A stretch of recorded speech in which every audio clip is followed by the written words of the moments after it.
So who wants to start? Who wants to Jeff give gets a little to brief information I get to about start. this? Okay.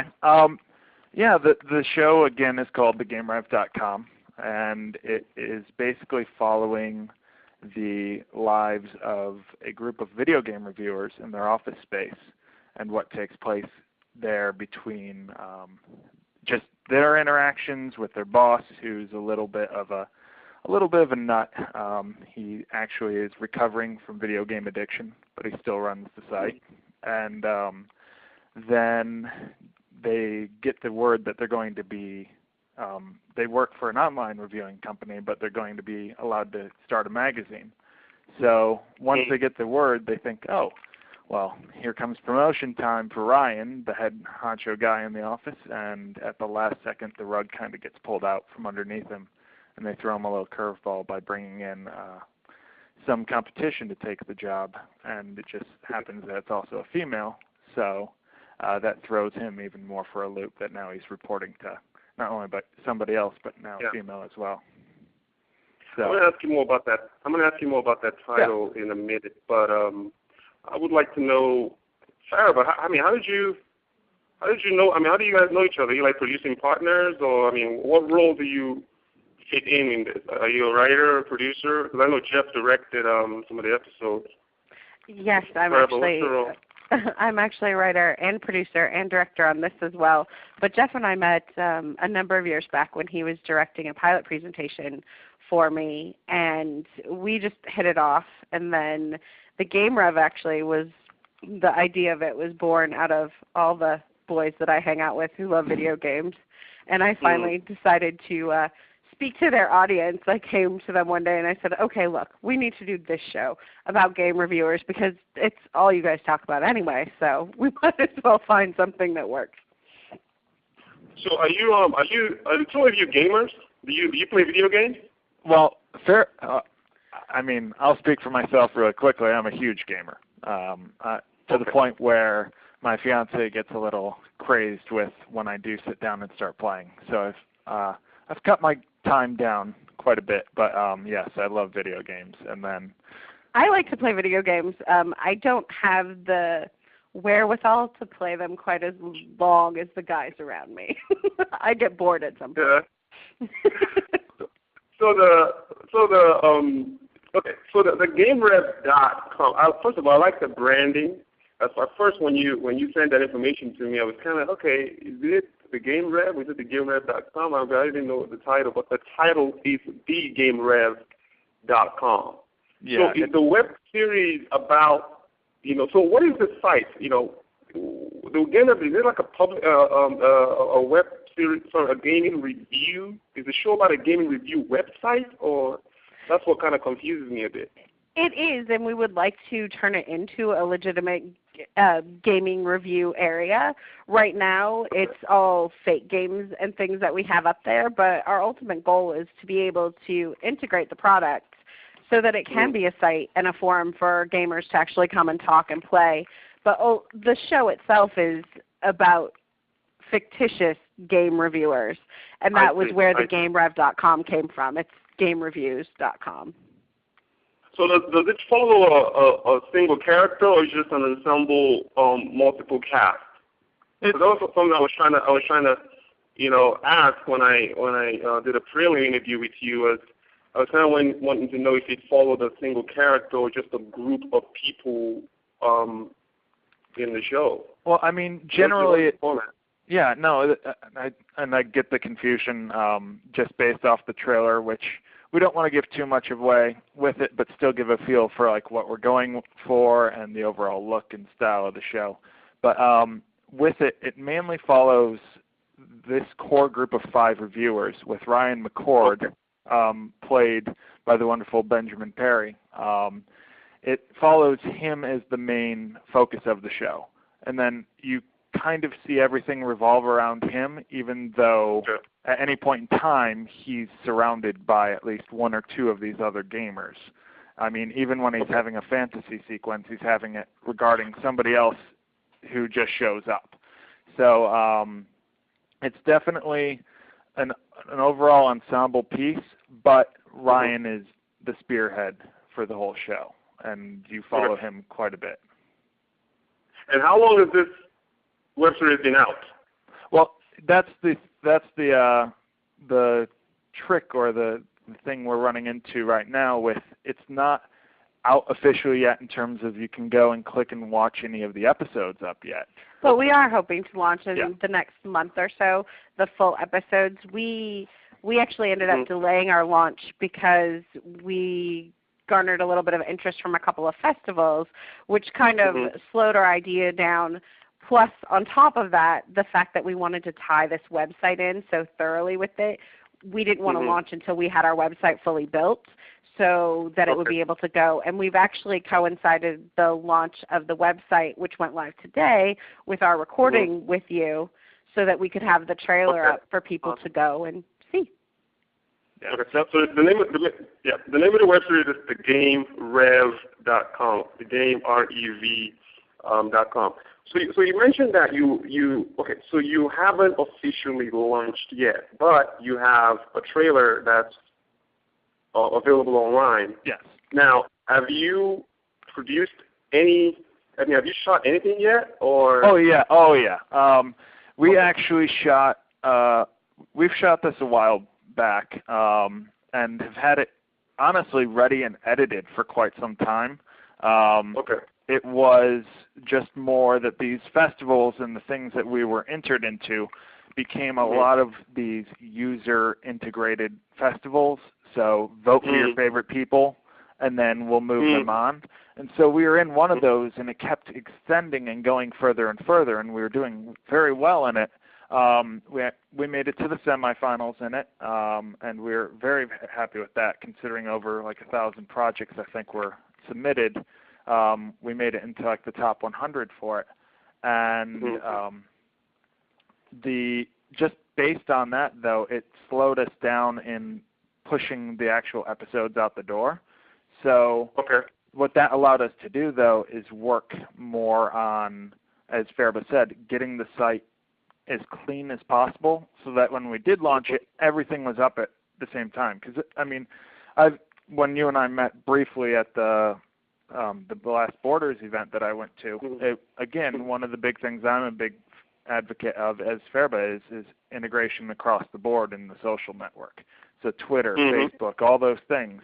So we didn't want to just throw the episodes out there and let them sit there without having everything built around it. We actually have the first season shot and ready to go.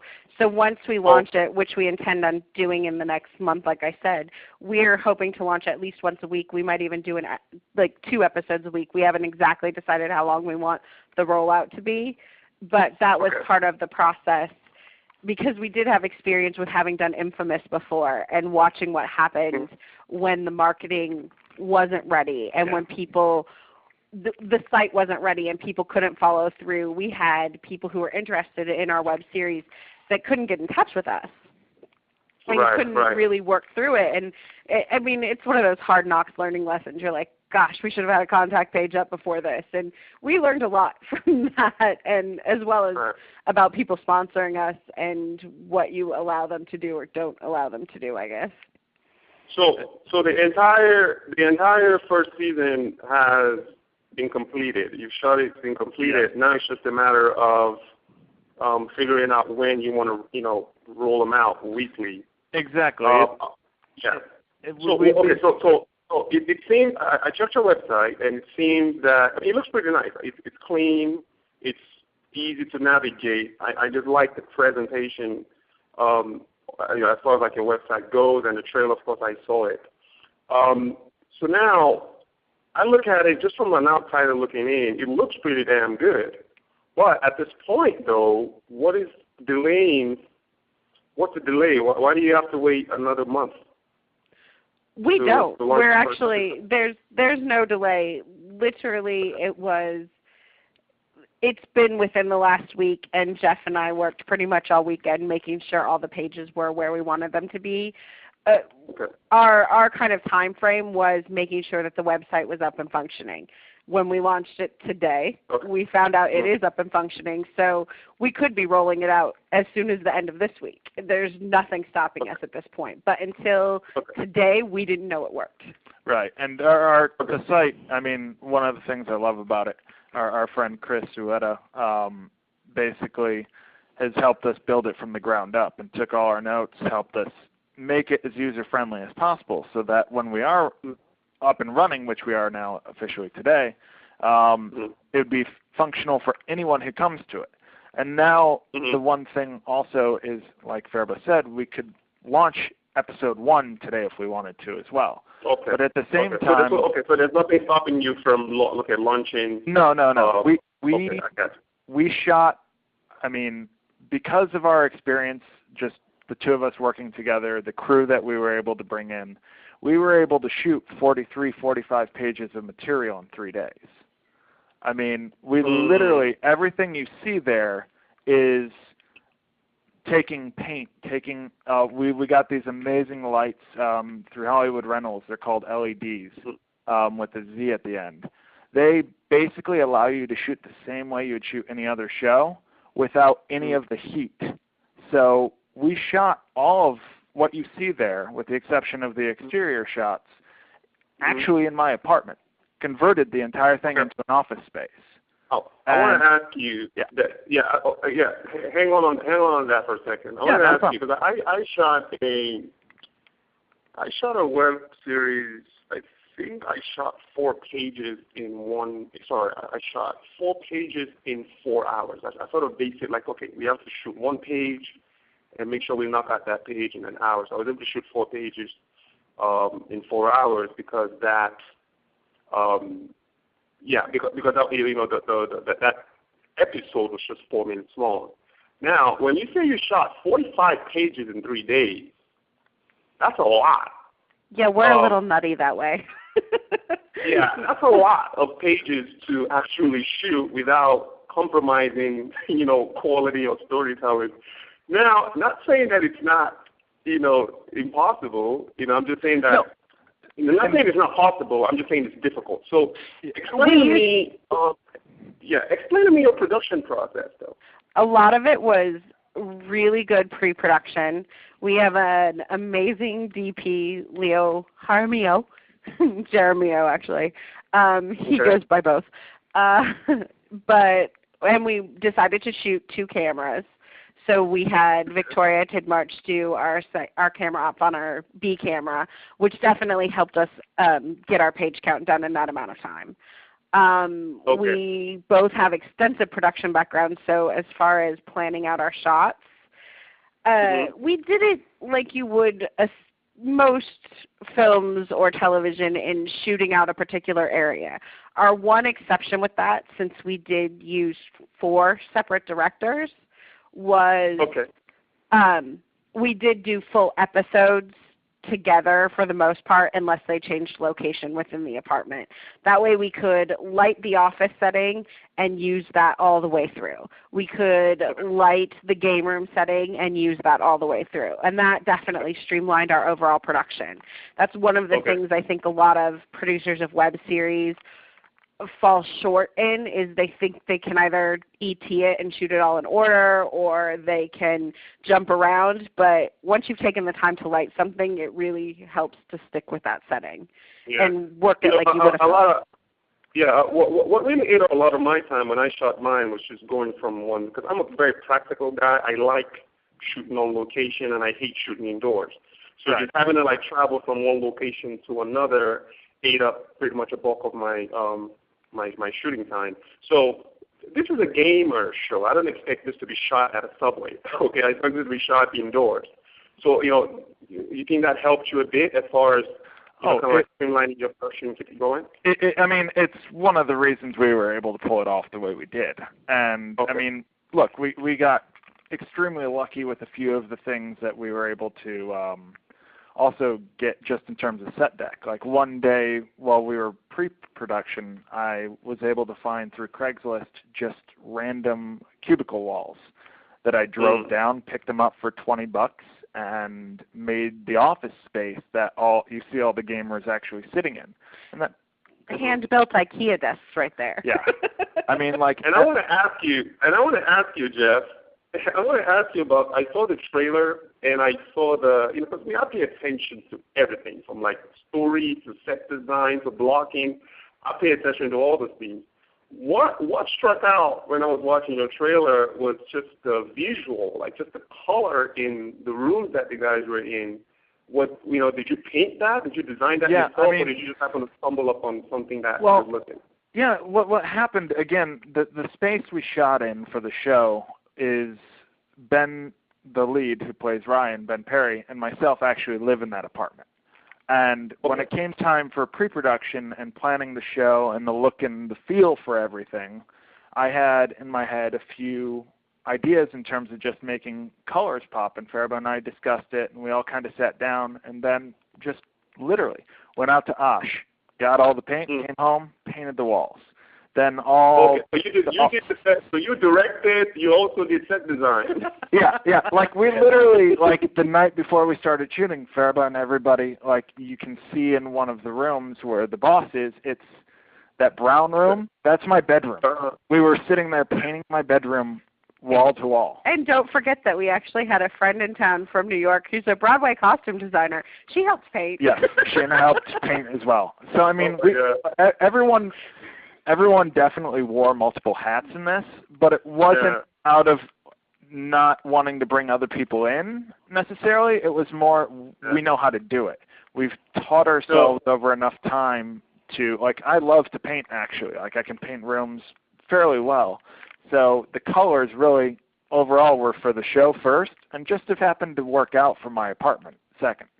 But, and it also works out for just the photography of the actual scene. I mean, you've seen some of the couch, some shows that are shot on the couch, and then you see the white walls with the fingerprint on the wall, and then you know what I mean. It's like just nothing stands out about that particular scene, but just seeing yours, even though they're just sitting there playing video games and talking to each other, it's just interesting to see all the colors pop out and all that. Our DP would have killed us if we didn't do that. He would have left us stranded with no camera. Jeff, talk a little bit about your directing process. Well, I mean, the wonderful thing on this show with it also was it wasn't just myself taking it on, but Faraba directed an episode. We were able to get our friend James in there to direct 2 episodes, James Moran. And Craig, actually one of the other writers, came in. But I had the honor and the privilege to shoot the pilot and then kind of set the tone for the style of the shots and just overall where we wanted to take the show. So it being in just 3 days to do all 43 pages, but having that many people involved, it was a nice process because literally I would put on the director hat and be able to set up the shots and break it down, and then everyone else who was going to be directing later or helping out in a different capacity could see what I was setting up, and that's what they would take into it. And then... Hey, Faraba. Okay, yes. Go ahead. Finish now. Yeah. Okay, Faraba, so this seems to be a show that's heavy on dialogue. And, just from my experience, dialogue is always fun to shoot, but they're also a pain to edit. How, were you able to balance that? Because I know it must have been tough for you guys to edit the dialogue in this piece. There's just so many people talking and, so many dialogue going on. How was it for you to edit this thing? The editing process, actually Jeff suffered a lot through that process. But we were lucky in that Craig and I, Ben also wrote on the project as well. Craig and I were the original creators of it, and we're wordy people. So coming up with the dialogue wasn't hard, and we were very lucky to find actors who were great at sticking to the dialogue. One of the really interesting factors through that process, it actually became kind of complicated for Jeff to direct. James is this character who you'll see in the series, who we wrote him, and when we originally wrote this, we wrote it as a pilot and then decided to make it a web series, and his dialogue got lost in a lot of places. And that particular actor, Gabe Ebert, was able to come in, and he did so much off-camera silent joking in the background that just makes scenes. And his placement in the background, I think, actually caused more problems for Jeff editing than the talking. Our actors were pretty good about keeping it clean. Yeah, and I mean, it was a lot of fun to cut the thing together. And we had, I was able to bring, and we were able to bring in Erin Vitale, who came in and helped do a scripty for us. So, and she had never done it, and here she is taking 43 pages and having to do notes for all our takes all the way through. And honestly, that saved me so much in the end because, I mean, that's one thing I will stress to anyone shooting a web series or anything else you can get. Have a script supervisor or somebody who can help you if you're going to be heavy in dialogue, because otherwise you're going to be hurting. It is one of those things that everybody kind of skimps on because we're all working with shoestring budgets and no one wants to pay someone to do it, but you will pay in post-production should you not take the time to do it. And that's why I, in all my writings, I try to keep dialogue to a minimum. Because I'm just kind of one of those kind of, producers where no one handles my photography. Like, I don't care who's the producer. I just don't like someone handling my photography. I want to shoot because I have a certain eye and things that, just the way that I want to capture, certain images. But now that you mentioned, you brought up budget. I want to talk about your production budget for this. Did you actually have a budget at all, or did you just wing it? We had a budget. We had a limit that we want to put on it, and we went slightly over, but not too bad. I think we came in all told at $1,700. I thought it was less. $1,700 to shoot a season. Yeah, a whole season. Okay, so tell me where that. I know that money had to go to Crafty. I mean, where did that money go? Well, I mean, that's honestly our biggest cost was our food budget, and it was, I mean, both for Crafty purposes, which I mean, you can't let the crew and cast go without food, but also, I mean, we had our first day was less than a 12-hour day, but our next two were quite long. They were like 17 and 16, I think, when we were all said and done. So, I mean, you're talking second meal, you're talking feeding everyone for both of those and all the Crafty. So that's honestly where the most budget came from. Like I said, we were able to get a lot of favors and people to come out and work for free, essentially, to just be a part of it. And on top of it, the equipment we were able to get through Leo and through everyone else was just unbelievable. And thankfully, my apartment power bill didn't go up too high, again, because of the lights. LEDs, as far as power, aside from not heating up the room, because that would have been impossible from a small space standpoint. You know how hot lights can get. The LEDs saved us from boiling while we were all in this confined space. But in addition, you really aren't going to blow fuses or pull tons of power on them, which is amazing for smaller productions. Yeah. So you said, cause I'm just trying to get a, when I talk to web series producers, especially the ones who've never created web series before, first thing I always say, what is your budget? And then you get a lot of the, oh, well, we don't have a budget. We're just going to ask my mom to sit in as an extra or my dad to do this, be a grip or what have you. And that ultimately affects production in a way because this family members and friends don't really understand what's going on. Right. And now you got a case in your situation where, and the reason why I said Crafty was, trust me, I know that people in production eat a lot, Oh, yeah. And I look at your cast, all these people that you have on set, and I see how all that money went to feeding those people. But let's just say if you were to have a production, like if you were to pay for camera and pay yourself as producers and directors, just roughly how much budget do you think that this would have ran you? I would say, truthfully, if we had paid for everything, taking in mind that we did it over 3 days, we condensed this production schedule. If we were to stick with that production schedule and to have really paid for everything, I would say between 20 and 25 easily would be what we would expect. Did you add paying yourself too as writer, producer, director? You have to add that too. No, if we added that. Yeah, if you added that, really. I'm going somewhere. I'm going somewhere with it. Okay, so start adding. Yeah, I would definitely say. And then if you did a real production scale, because I'm saying we did it over a 3-day weekend that was a holiday, so that's saying you would get 3 days of rental for the price of one, all of that type of stuff. Ultimately, I could see where this would easily cost if you were actually paying out your DGAs, if you were paying out your actors, not having donated time under the AFTRA kind of web series agreement, the new media thing. You would easily be at $50,000 to $60,000, and that's still being conservative. Wow. So, so you see all the money. You see all the money that's being put into this production. Now, when it comes to recouping that money, come on, guys. What are you guys doing? Sponsorships? I mean, what are you selling merchandise? Because this is business. What is your plan for recouping some of this money that you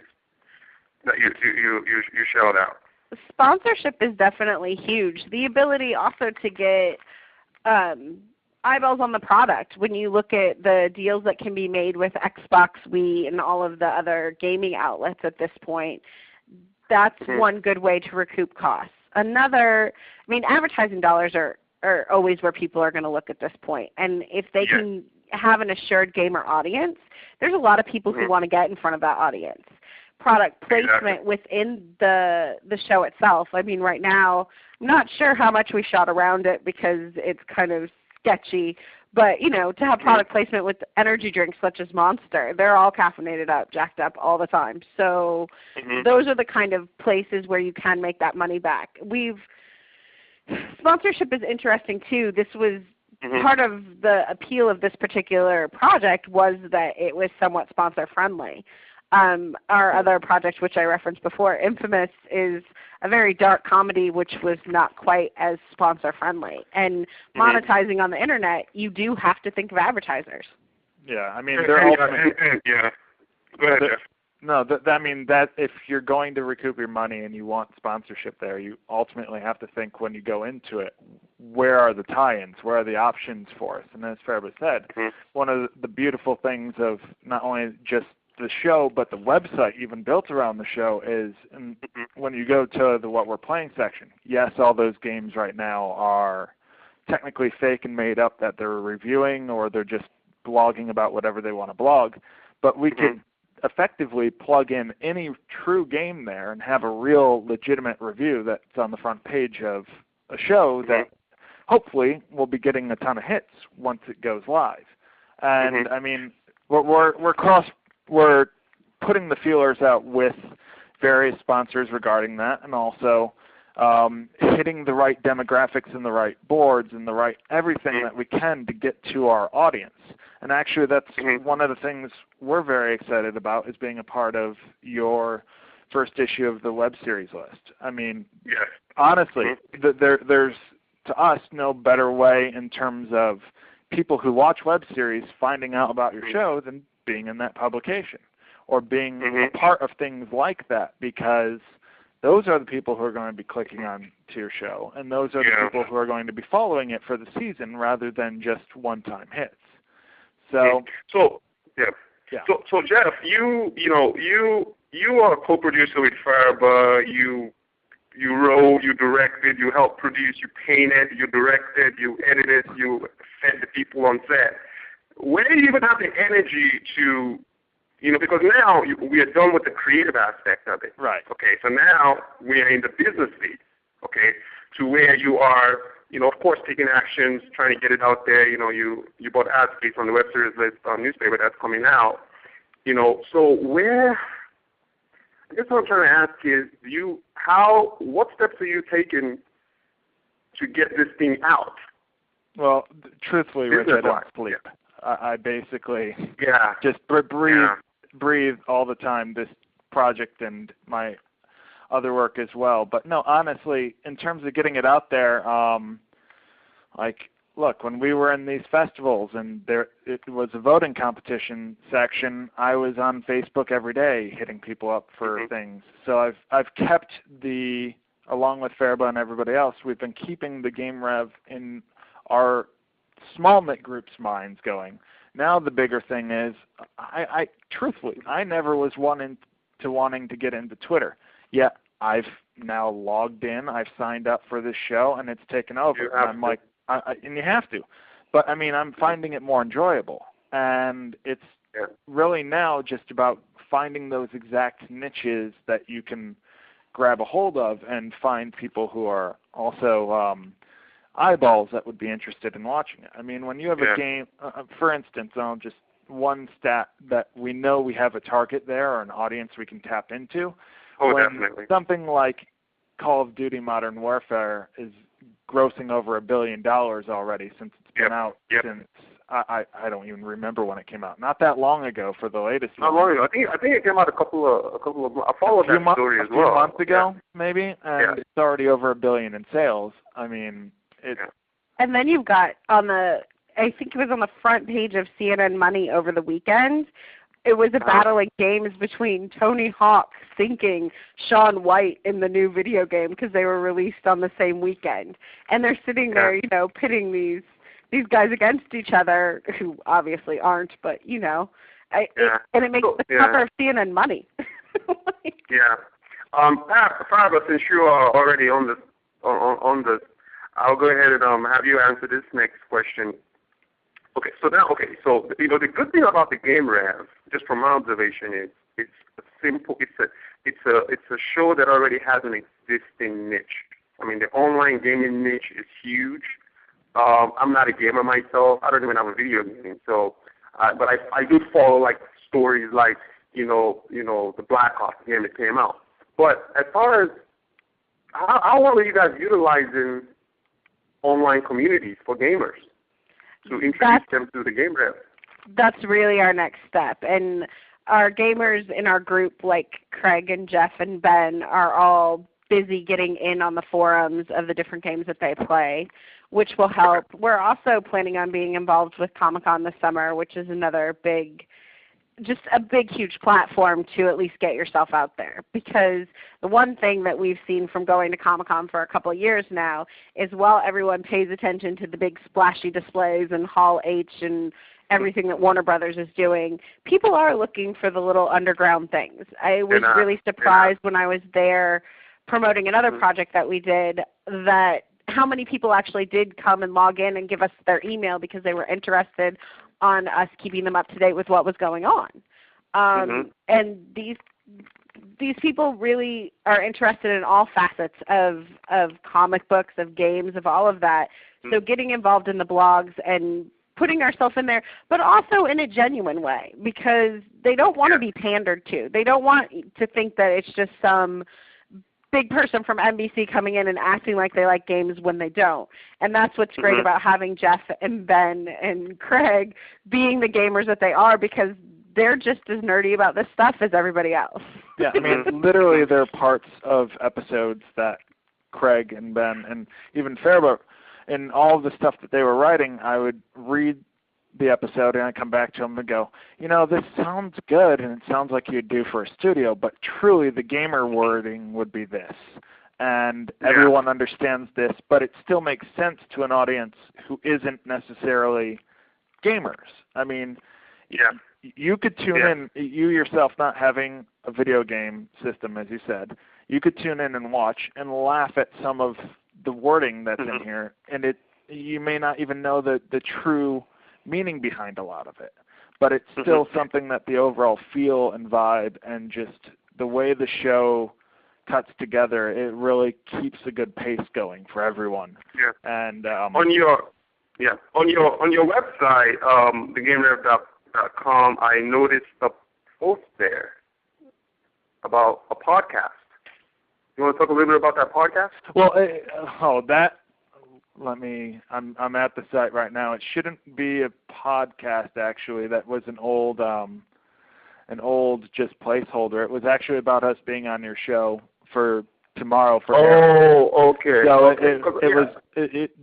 the version you may have seen may have been the under construction page, and it was our website designer. We told him we were going to be going on to your interview show, and we just wanted to put something there. So I think he labeled it podcast, not knowing. But it was us being on your show actually. I thought that would be a good idea though, because when I saw that, what I got from it was that you guys are creating some sort of podcast to promote the show, or maybe like a cast podcast or something.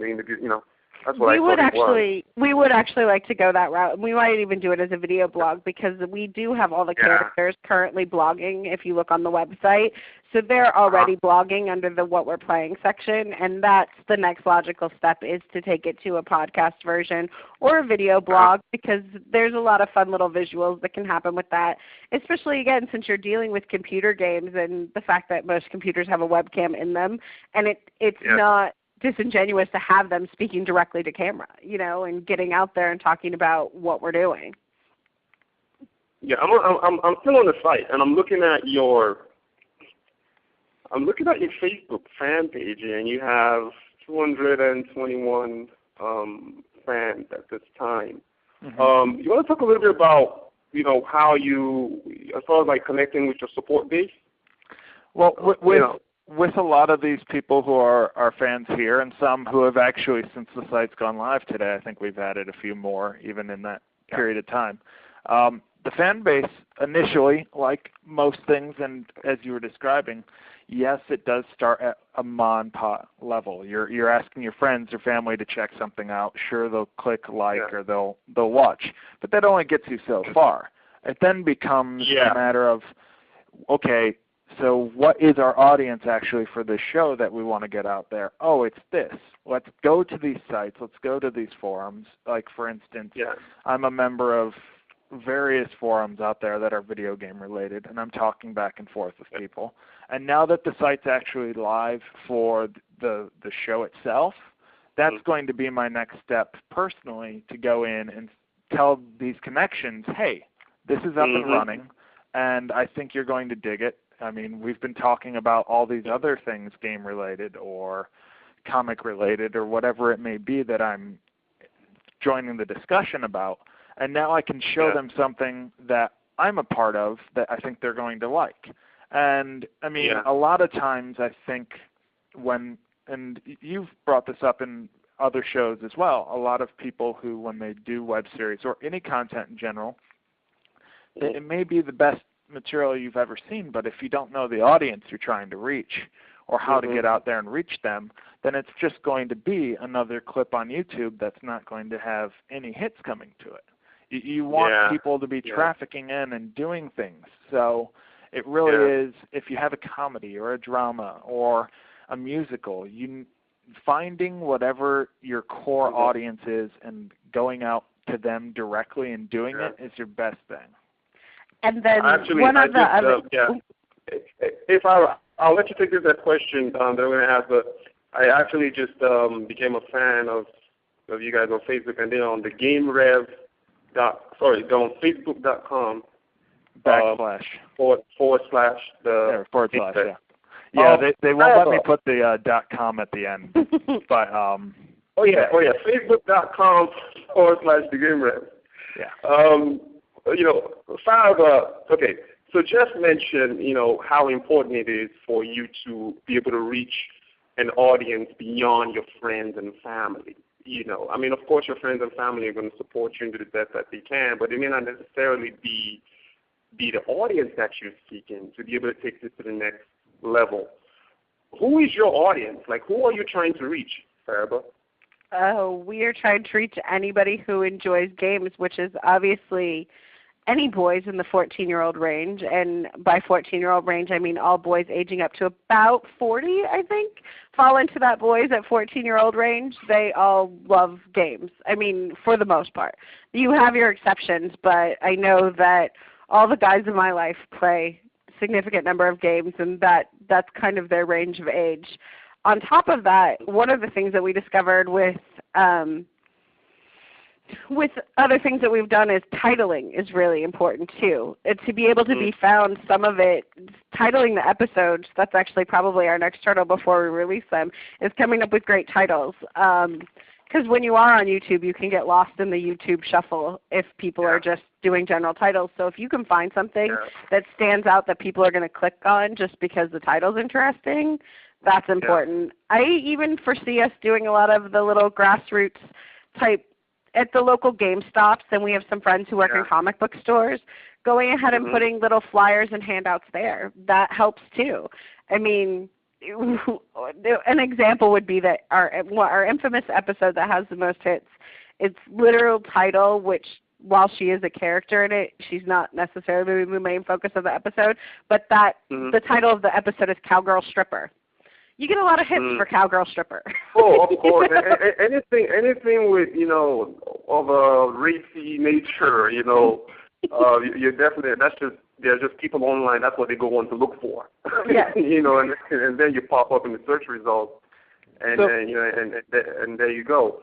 But obviously we're not racy for this show, so we have to be a little bit more creative. A bunch of but how many webisodes do you have planned for the first season? And how long is each webisode?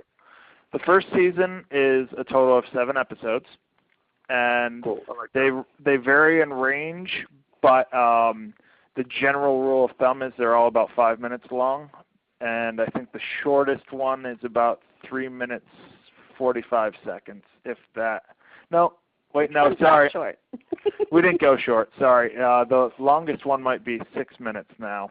I'm with the competition we submitted for. I had to split one of them up to keep it to their time frame, so I was thinking of where those cuts were. But yeah, I mean, typical rule of thumb, 5-minute episodes. Not that we were necessarily having to feel that we were forced to that format, but that worked best for our show. Because I know a lot of long format stuff is starting to come out now. There's even shorter format than that. But for us to tell the story, to leave on a little bit of a cliffhanger on a few times, and to really wanting more, 5 minutes worked perfectly for our style in this show. Seems like one of the big mistakes of a lot of the comedy stuff, and you can even find it when you're producing it, because it was so funny in the room, but being able to make some of those deep cuts, because oftentimes shorter is sweeter when you're trying to be funny. If you're having to pound a joke over the head for too long, people might not stay with you. So the faster you can get in and out for the comedy segment seem to work the best in that format. Yeah, comedy is not easy. And I know you were talking about that last week. I mean, it's as much as you may love a line, it can be tough. Is it funny or it's not? There really isn't any middle gray area with comedy. Either it works or it does not work. That's why it's one of the hardest genres to write. But if you do it well, you could be successful. And the harder part is actually the editing room, I think, because at that point you've seen it 100 times and you lose track of what's funny. It's not funny to you anymore because you've seen it too much. Yeah. So you guys mentioned that. So originally this project wasn't even supposed to be a web series. Was it supposed to be like a movie, or what was your original goal for this project before you decided to go the web route? Actually, a television series. We had written it. We had beat it out practically 3 seasons of where it could go as far as season arcs as a half-hour television series. And we had written the pilot, and we broke that down to make the web series. And then even in breaking that down, we had to change it to make the full thing makes sense for a season, because essentially a pilot script plus a couple additional scenes ended up making a full season when you were talking about 7 episodes. So that was how it came to be.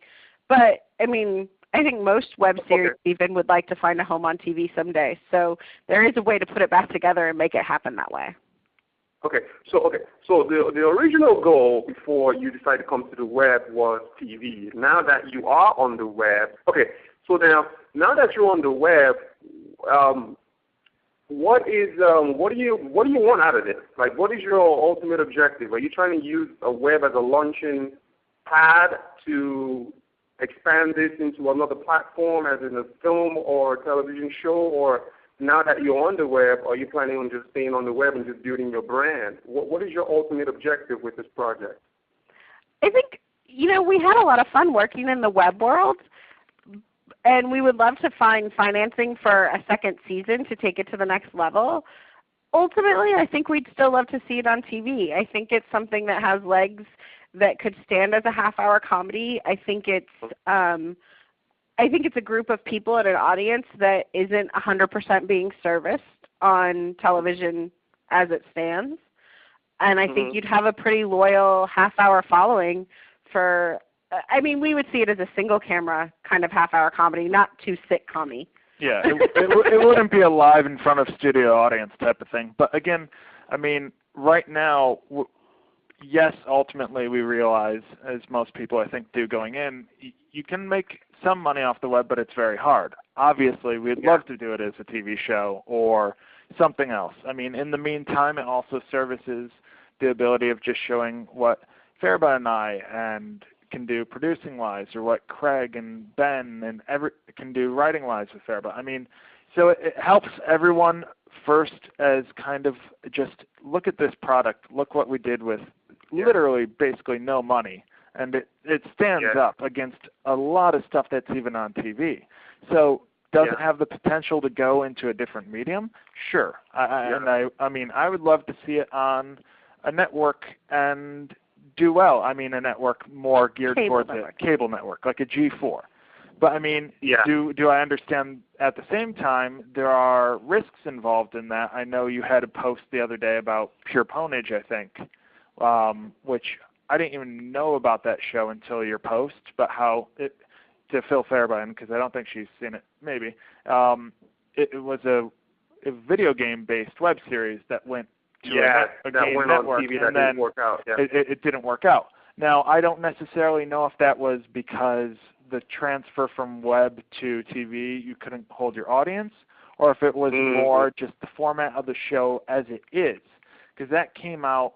It was more to me. So you know what it is. You know what it is, Jeff. You know what it is. And look, I'm like pro success. Okay, like I'm pro anyone doing whatever it is that they have to do to make money. If you make money, you're going to continue making web, and that's what I want to see is more web series. And just from my observation, right now the web series space is a freshman. It's what I call a freshman space, because a lot of people don't have money to, create a second season or third season. And the thing about it is the people who created, just from my observations, the people who made a lot of noise in 2008 didn't come back in 2009. Right. And the people who came out in 2009 didn't return in 2010. And the people who came out in 2010 aren't even in 2011, just because they've burnt out, they've ran through their credit cards and their financial resources.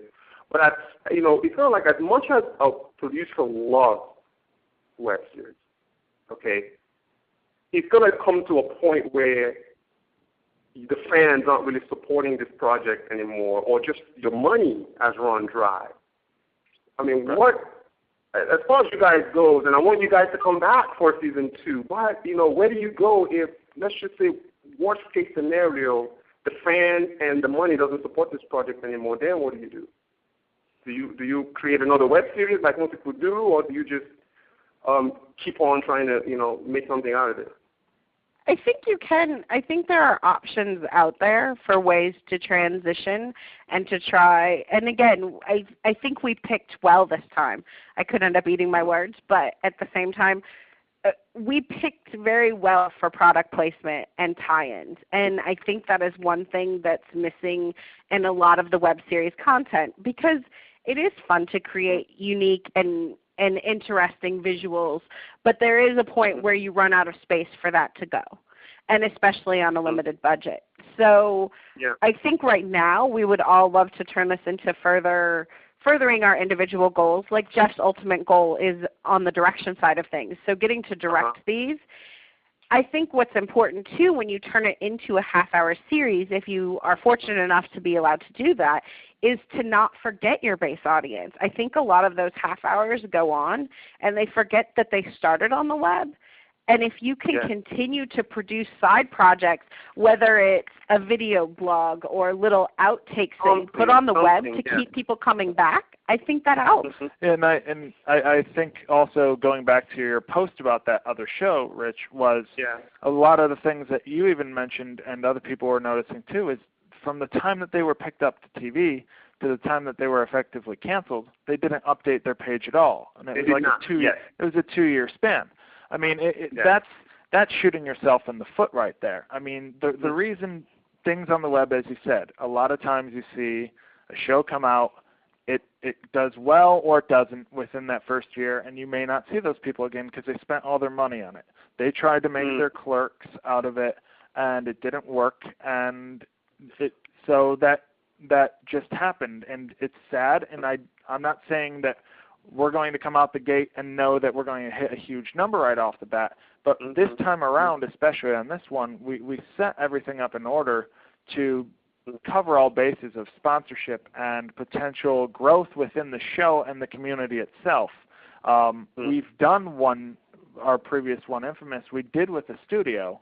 And that actually is what kept us from coming back on that one. We had a 2-year contract where that studio went defunct, and we weren't allowed to produce anything for that series because they left us, and they had 2 years worth of rights. So I think going back to that Pure Punish show, that web TV show that didn't quite work out. Another thing that went wrong with this was just besides having to disconnect from the people who helped you become relevant in the first place for television to come knocking on your door, they disconnected with those fans. They stopped updating. They stopped giving those same fans content. Now, when you go to television like they did, now guess who controls when you come out? The networks now control. Exactly. Yeah.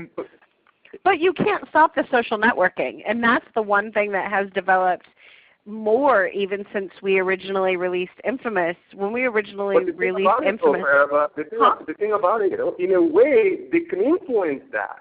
Trust me, just the way networks, they can actually prevent you from, because now the property is theirs. It really is. And that's the kind of deal that they're going to strike with you. So you're just not as open and as free anymore to be able to communicate content to your fan base online, like you did when you were independent. No, and in networks, that's definitely the trick. I mean, is when you sign over, are you signing over your soul to a network or the suit? I mean, in a lot of cases, you may feel that way, and it may turn out that way in the sense of your overall control. But when you have, good examples of people who can do to their demo, still work in the studio network and do both very well is, the other week, like 2 weeks ago, you had Todd Roy on, correct? So, they're not only doing web content with the Jace Hall show, but then they're going and they're producing the show V, and they're producing all these other things. The reason they're able to do that is they do keep the control. So, yes, you want to. But you know why they were able to keep the control? Because they've already been successful on their own first. Right. And so a guy like a Jay Paul, you're not going to get the same deal as a guy that already has a proven track record.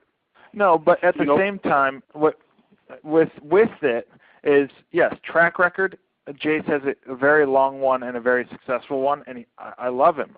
He's great, and his show is a huge hit on both television and internet-wise with his music videos and everything else. But the way the web works now and the way you can get hits and you can get trafficking and ad buys and sponsorship through that, you can see the potential of going a little bit bigger. You don't have to jump to the network right away. Like, for instance, I'm not trying to continue to plug a bunch of different shows, but look at the Guild. Felicia Day literally started talk to camera type of show, and that was it, and she funded it. and she's doing it with Sandeep and everybody else, and they're going on and doing their own show. Now all of a sudden, after 2 seasons of funding it themselves and getting fans to fund, the Xbox, Sprint, all these people want to come up and back it up. Now you're selling DVDs. Now you're selling other things. You're being streamed on an Xbox. I'm telling you, like, you get a show, you don't necessarily have to go to even a cable network from the web. You could be in a closer stream network of an Xbox Live or a PlayStation network. Those are almost the mini studios now, where there is still creative freedom allowed. But back on Felicia Day, the only reason, you see, Felicia Day's leverage was her fans. Okay, she actually, as the audience, that's the leverage that she has, and she's able to tell whoever comes on board, look, you have a choice. You can either align with me and let's do this side by side, but you're not going to come here and tell me what it is I can do, the kind of storytelling that I can tell, or I can cast. So what did she use to her leverage? To what advantage? She had the audience, and that's what a lot of web series creators don't have. And that's what I think, that even if we were to take this to the next level, we're pretty aware of who our fan base is hopefully going to be. And on top of that, there are ways somewhat around the network and the contracts.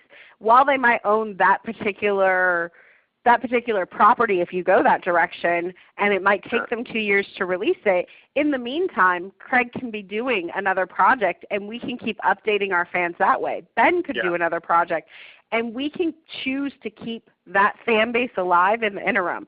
We can say, we can't talk about this, it's not releasing yet, but in the meantime, look over here, and provide them with something else that they would be interested in. And that's exactly what Felicia Day has been great at doing, is keeping her fans constantly fed. No matter what area she goes off and does, whether it's Dr. Horrible or any of the stuff, she's there. And it's not a matter of we're just giving you examples of the highly successful ones, but really it helps everyone involved who's wanting to get into this medium and try to figure out how to make money off of it, and to really build not only your own resume but a show and a fan base, to look at the people who have been successful, to see what they did and how they got there. Because, yes, things are changing, and social media is coming out in a different way than even it was when the Guild started or when the Jace Hall show started. But they have continued to adapt. And that is the beauty of the success in web and web series, is if you can watch the people who know how to build those audiences and get the fans eager to see the next one, not just your mom and pa group again, but really motivate thousands of people to want to watch your show or tweet about it or say the funny lines from it. You just like with film, just like with television, with anything else, you all people coming up in the industry have idols and people that they want to aspire to be. And in this case, you watch them, you see what they did, and you learn from it. And we watch these people, we want to execute according to some of the plans they used, but we've been through a studio at the same time, which again has shown us, okay, this is the type of creative control you get to keep and what you get to lose when you go that route. So that's why when we did this one, thegamerev.com, independently this time around, we had the control the whole way through, so we can call the shots. And we can build our base from the ground up, literally, and then move it as a unit to wherever we want to go with it. And that's the strength of the show, really. Guys, I wish, we had more time. And, this is a very... great. I love having you guys on as guests. And when I started this show, I started it as a 10-minute show, and then it just started getting better. So I pushed it to half an hour, and it got better. And now we're doing an hour. It's even getting better now, but unfortunately, I can't go over an hour. No, because we have an audience. I think my audience can stand up to an hour. So of me talking. So I want you to in 10 seconds, Jeff, why should people watch this show and where can they go get it? Well, you can watch the show at the same location as what the show is called, thegamerev.com. So www.thegamerev.com will get you to the show. It will get you to all the episodes that will eventually be launched, the photos, everything else. And then watch because it's funny. Yeah, I mean it's humorous. It's insightful for some of the inside jokes that gamers have throughout any genre, really. I mean, we play it all, we talk about it all, but it's also a little bit different than any video game show you've seen before. It's not reality-based in any way. It's just really a funny ensemble piece.